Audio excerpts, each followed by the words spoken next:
Welcome to the OrchidWeb.com Learning Center. For this video, we will demonstrate how to repot using standard orchid bark mix. Orchids are often grown in plastic pots with bark. In order to keep a healthy root system, we need to repot every 1 to 2 years. For this example, we will be repotting a Paphiopedilum, also known as the Asian lady slipper orchid. Fresh bark is generally tan to brown in color. In this case, we can tell the bark is old and broken down because it is darkened in color and almost black. There is also moss growing on top of the potting material. Here's what you will need to repot your orchid. A pair of rubber or latex gloves to keep your hands clean. A pair of scissors to trim dead roots or leaves. The scissors should also be sterilized by soaking them in alcohol or bleach.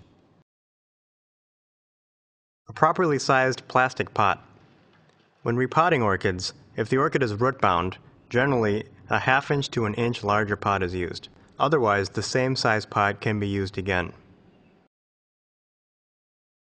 A nearby water source is necessary for rinsing and cleaning the root system.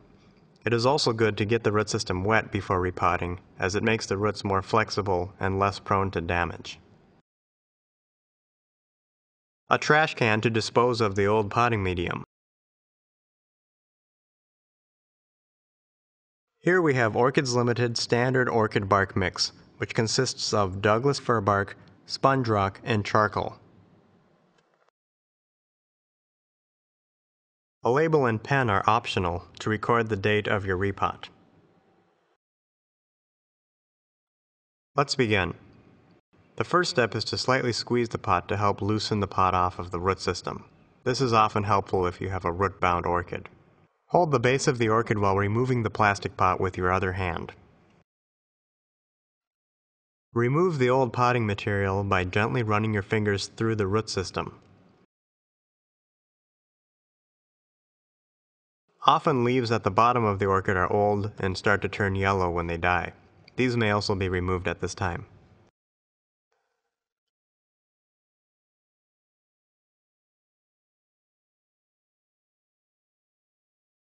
We can determine live and dead roots by squeezing them. Firm and hard roots are alive, whereas hollow or mushy roots are dead. Cut out and remove the old dead roots.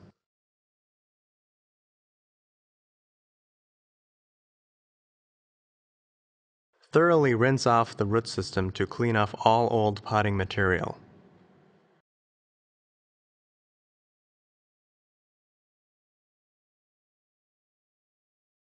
Hold the orchid by the axis where the roots are just starting to emerge and center it in the new pot. The white roots we see here are new and just emerging. We must be careful not to damage them while filling in with new bark. While holding the axis of the plant with one hand, use your other hand to fill in the potting material. Help the potting material settle to the bottom in between the roots by gently pressing down from above and tapping the side of the pot.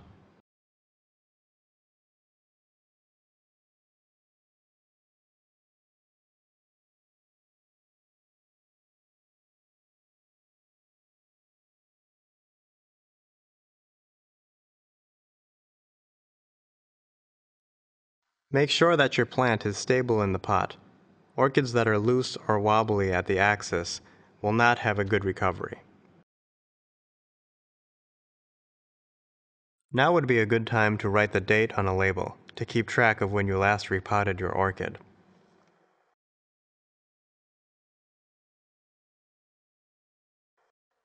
We have now successfully repotted our orchid.